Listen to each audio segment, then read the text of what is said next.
Bonjour à tous et bienvenue dans Smart Space. Décollage réussi pour le lanceur New Shepard. Après plus d'un an sans vol, Blue Origin renvoie un lanceur en orbite. C'est l'actualité de la semaine. On va y revenir dans votre émission. On parlera aussi de la très secrète navette chinoise qui a elle aussi rejoint l'orbite terrestre cette semaine. Et puis la députée En Commun, Cécile Rilhac, sera en ligne avec nous pour nous parler de son projet de réglementation européenne défendu la semaine dernière à l'Assemblée nationale. Ensuite, ce sera votre talk.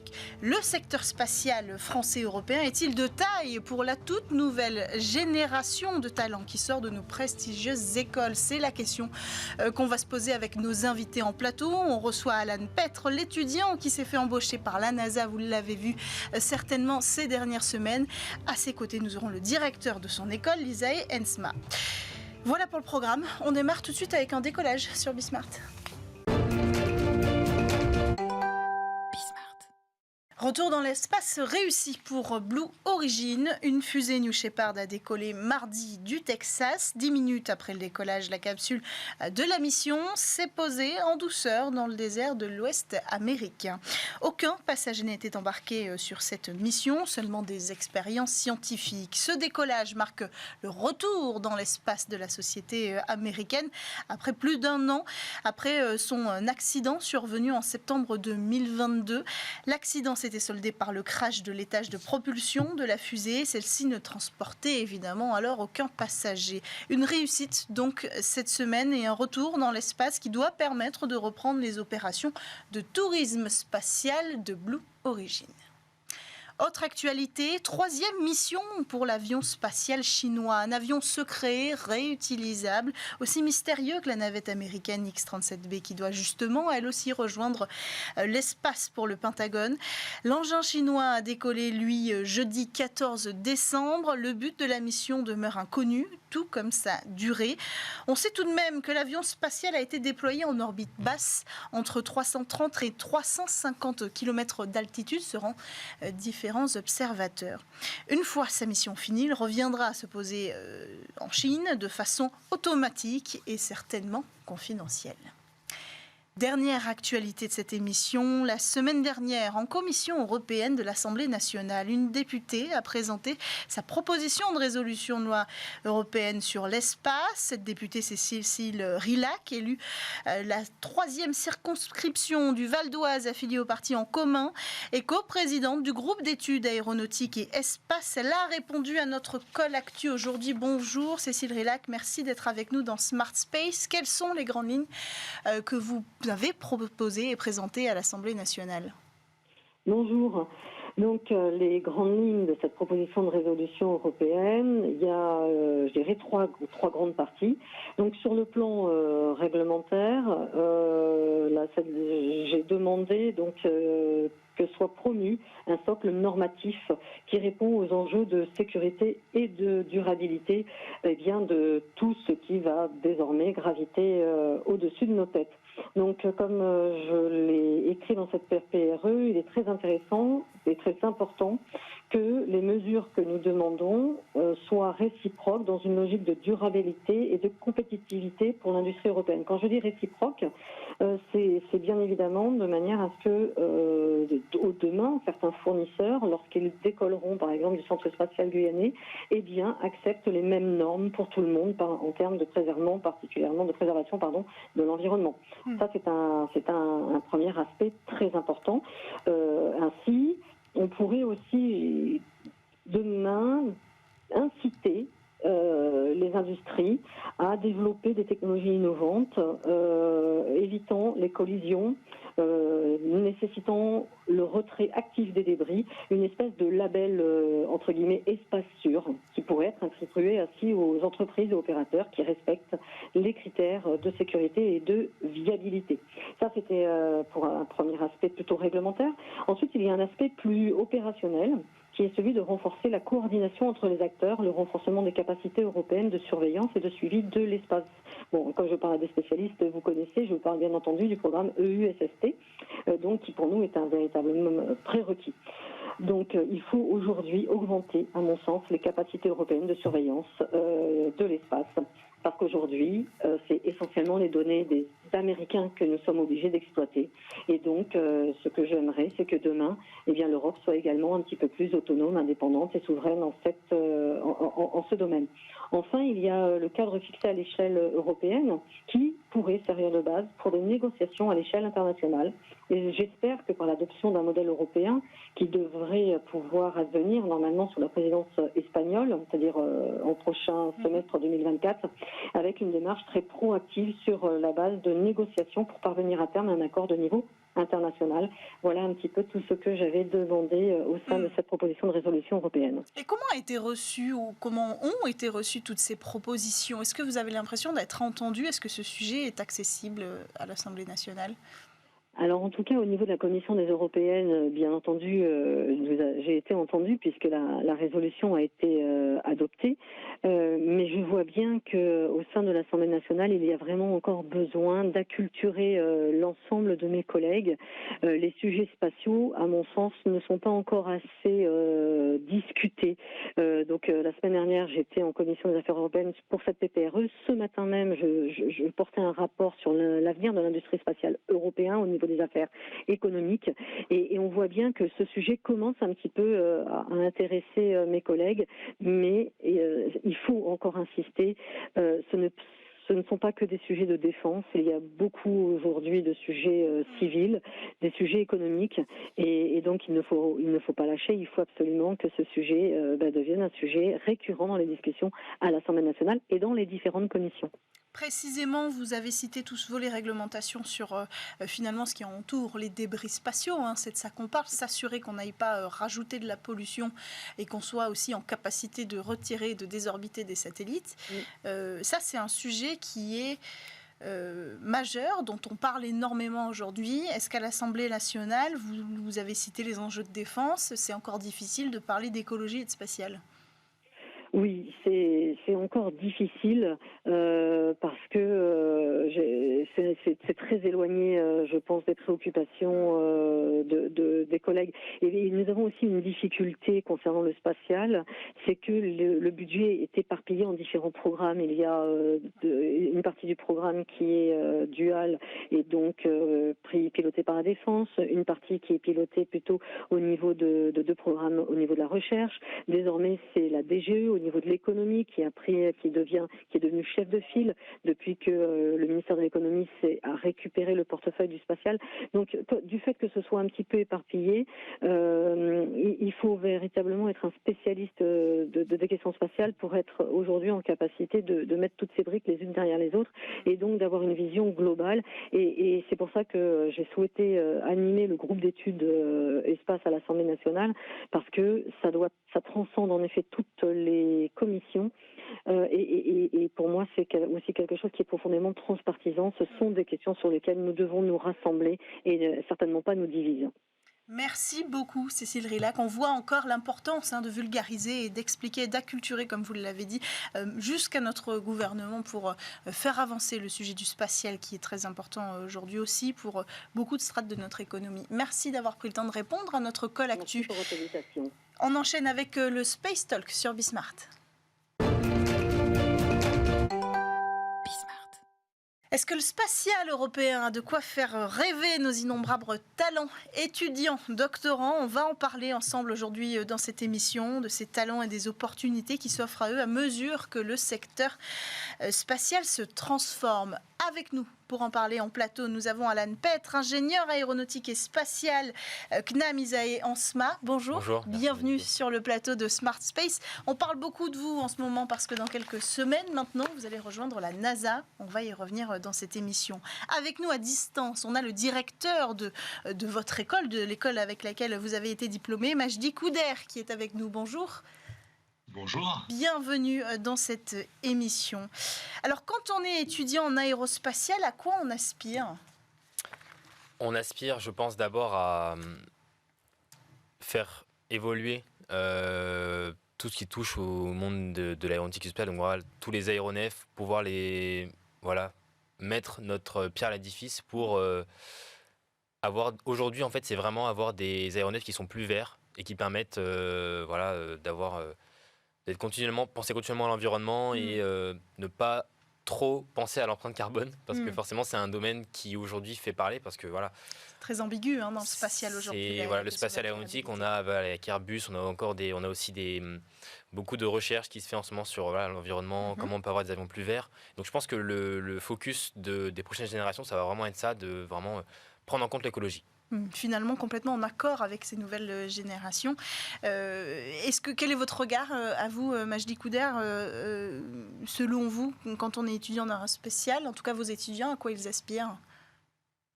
Je crois on est dans une phase un peu particulière dans ce domaine parce qu'il y a eu l'aventure spatiale au début du siècle dernier. Et là, on aborde une nouvelle aventure spatiale qui est, comme l'a dit aussi Alan, c'est de continuer l'aventure spatiale avec tous ces aspects, développement durable, et puis en quoi le spatial peut nous aider. Parce que si vous regardez les aspects, on va dire, surveillance du climat, surveillance des télécommunications, et bien, tout ça passe par l'espace. Et donc toute la question, c'est de continuer à utiliser ces éléments tout en développant un aspect vert et développement durable. Quelles ambitions on peut espérer, quelles ambitions peuvent espérer en tout cas vos étudiants quand ils sont chez vous? Est-ce que c'est direction la NASA comme Alan? Qu'est-ce qu'on peut attendre aujourd'hui du secteur? Je crois que par essence, ce secteur est un secteur international et mondialisé. Alors c'est vrai qu'il y a l'exemple d'Alan, mais il y a aussi l'Agence spatiale européenne qui est très bien aussi. Et il y a plusieurs possibilités et on voit bien les environnements qui s'intéressent à l'aéronautique et au spatial. Il y a les États-Unis, bien sûr, il y a l'Europe, il y a d'autres pays. Et c'est dans cet environnement mondial qu'on peut aborder cette question-là. Est-ce que le secteur spatial français et européen il est suffisamment productif, prolifique pour embarquer cette nouvelle génération que vous représentez? Alors déjà, une chose que beaucoup de personnes ne savent pas forcément, c'est que la France est quand même le 3e pays de l'histoire à avoir envoyé un objet dans l'espace. Donc ça remonte, c'est très vieux. Le CNES, c'est une des plus vieilles agences spatiales du monde. La 3e après la NASA et après Roscosmos, l'agence spatiale russe. Donc la France a une histoire déjà spatiale qui est chargée. Et donc on a une expertise qui est présente sur le territoire depuis plus de 50 ans. Voilà, 50 ans. Donc c'est vraiment important de le dire. Donc déjà on part déjà d'une histoire qui est très chargée avec la création d'Arianespace en 1980. La poursuite avec tout ce qui est vraiment l'entité aérospatiale avec Safran, Airbus, Ariane qui était un peu une seule entité avant. Et donc on a énormément d'acteurs d'un point de vue aéronautique. Déjà Airbus qui est un peu le champion mondial avec Boeing un peu de l'aéronautique. Donc on a de quoi faire. On a l'expertise en France déjà d'un point de vue aéronautique et d'un point de vue spatial. On a Ariane qui est un groupe franco-allemand et qui vraiment fait la fierté de l'Europe, qui a fait la fierté de l'Europe pendant très longtemps et qui fait encore aujourd'hui la fierté de l'Europe. Mais c'est ça la question, c'est peut-être là que le bas blesse. On a les acteurs, donc vous dites, on a les acteurs pour faire rêver les ingénieurs, puisque c'est de ça qu'on parle. Mais est-ce qu'on a les ambitions pour les faire rêver? Alors, on a les acteurs et on a aussi les ambitions parce que on a des projets qui sont vraiment très ambitieux comme Ariane 6, qui est un lanceur, le futur lanceur européen, qui va aussi voilà, je suis sûr qu'il y aura aussi un très grand succès et qui va aussi révolutionner le spatial en Europe. On a aussi des projets qui sont beaucoup, comme a dit monsieur Couder, le directeur, on a aussi beaucoup de projets qui sont aujourd'hui internationalisés, dans le sens où là on a le programme Artemis de la NASA, qui est en partenariat avec la France et l'Europe participent. Voilà, l'ESA participe sur le vaisseau des astronautes en fait, qui va être envoyé vers la Lune.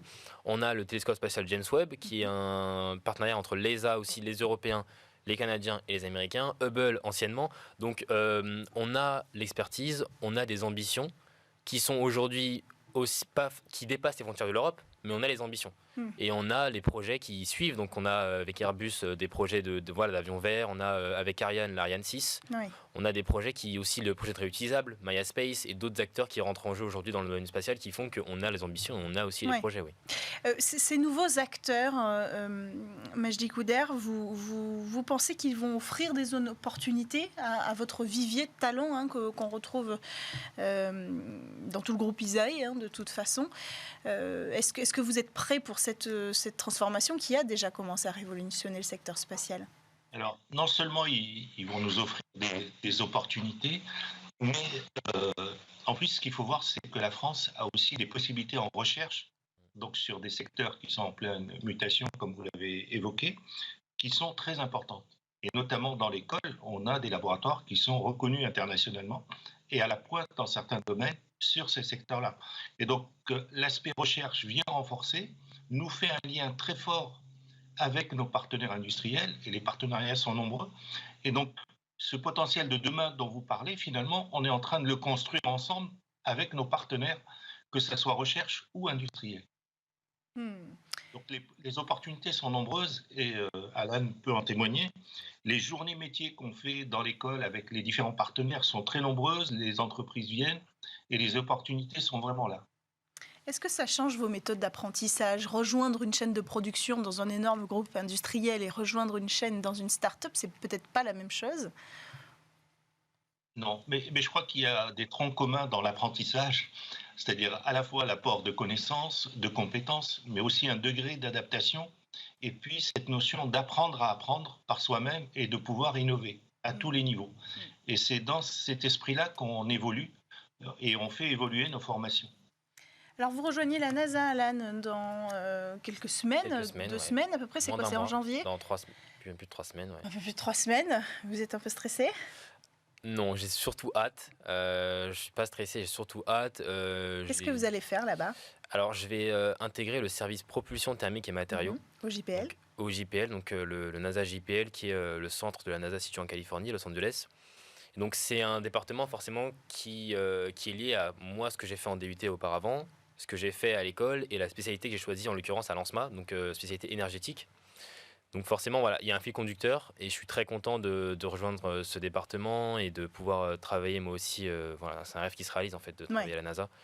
Donc c'est un département qui a des spécialités qui sont liées à ce que j'ai fait à l'ANSMA, ce que j'ai fait au CNAM et à l'ANSMA. Donc forcément, je pars sans stress, je pars surtout avec l'hésitation et le fait de me dire bon, je réalise mon rêve, je vais, je fonce et je me donne à fond pour aussi donner une belle image de la formation française, la formation que j'ai eue à l'ANSMA, la formation que j'ai eue au CNAM. Donc voilà, c'est aussi ça, j'ai envie de laisser une belle trace, une belle image, pour qu'après, s'ils ont envie de prendre des étudiants des écoles par lesquelles je suis passé, qu'ils n'hésitent pas, quoi.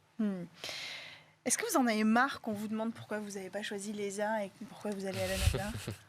Non, j'en ai pas marre. D'ailleurs, c'est pour ça que je vais répondre. Non, en fait, oui, c'est vrai que j'ai reçu un commentaire du président Macron et aussi du ministre Bruno Le Maire qui m'ont gentiment fait comprendre que oui, ce serait quand même bien que je revienne à l'ESA. Ou, enfin voilà, ils se demandaient pourquoi j'ai choisi la NASA. Ils ont un peu prêché pour leur paroisse, quoi. C'est ça, je peux comprendre. Moi, c'est juste que là, on va dire que depuis que je suis petit... ce qui me faisait rêver en l'occurrence c'était plus la NASA parce que la NASA forcément c'est une agence au-delà du fait que c'est pas forcément mon continent, surtout le fait que ça m'a fait rêver. C'est une culture du spatial qui est complètement différente exactement. Et qui n'existe pas tout à fait en Europe. C'est ça, exactement. Et puis c'est surtout que la NASA c'est une agence c'est l'agence spatiale qui a le plus de budget à travers le monde, je pense, avec peut-être l'agence spatiale chinoise aujourd'hui. Donc forcément c'est l'agence spatiale qui a eu les missions les plus emblématiques, qui a eu du coup voilà, quand on a le budget qui suit, forcément on peut faire des missions qui sont très vraiment prometteuses. Donc voilà, reste une marque. En fait, c'est devenu une marque. Et forcément, quand on est petit, qu'on lit des documents, qu'on lit des livres, qu'on regarde des documentaires, on a toujours le mot NASA qui revient et ça devient un rêve en fait, plus que les autres. C'est difficile d'aller contre cette culture américaine, même au sein de vos institutions. Majdi Couder, ou de toute façon, c'est pas la peine d'aller contre, peut-être. Non, je crois qu'au contraire, il faut faire en sorte que ces différences de culture soient un vrai plus.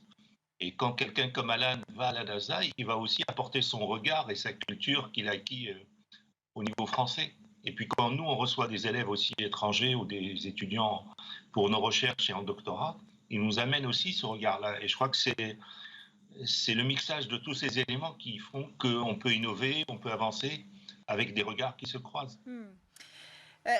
Est-ce que, alors là on parle de la NASA et de la culture de la NASA, on peut comparer peut-être cette culture du spatial avec celle des entreprises comme SpaceX aujourd'hui qui ont créé un véritable engouement? Il y a quand même une espèce de spectre derrière ce mot-là, bien davantage que derrière beaucoup de noms d'entreprises françaises qui pourtant ont accompli plus, en tout cas, qui sont des acteurs historiques.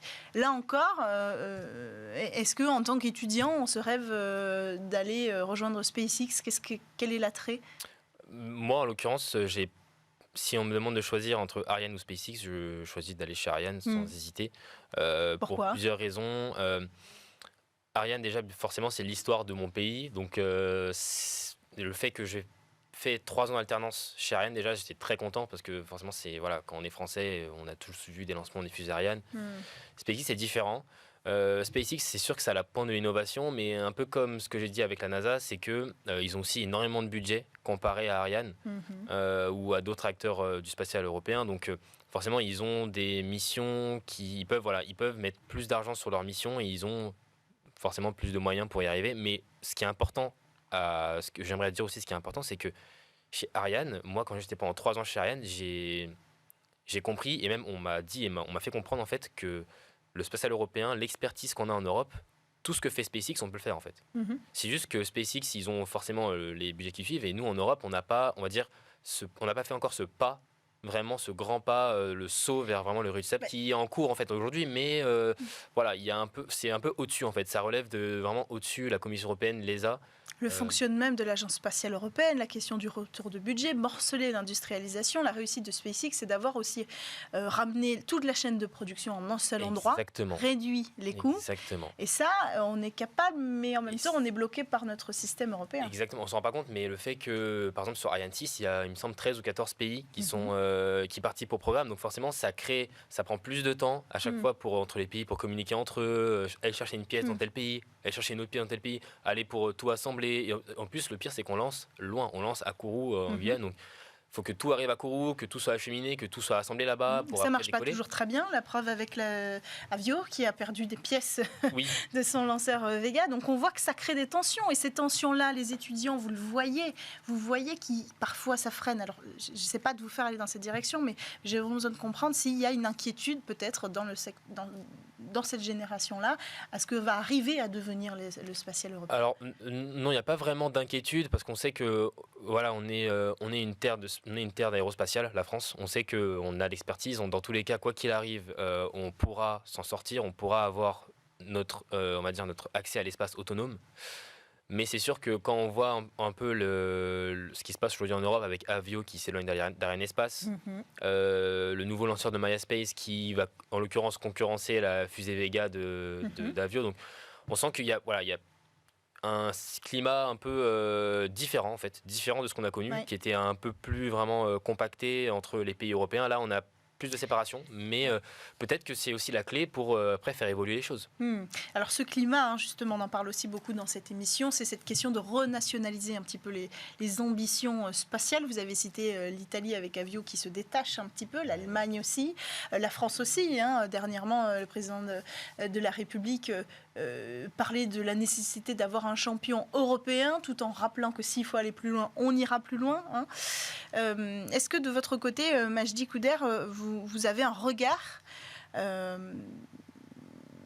point de vue de l'enseignement supérieur, vous avez un regard sur cette renationalisation, sur ces nouvelles ambitions et sur cette distribution qui prend forme en Europe où on a tendance un petit peu à jouer perso?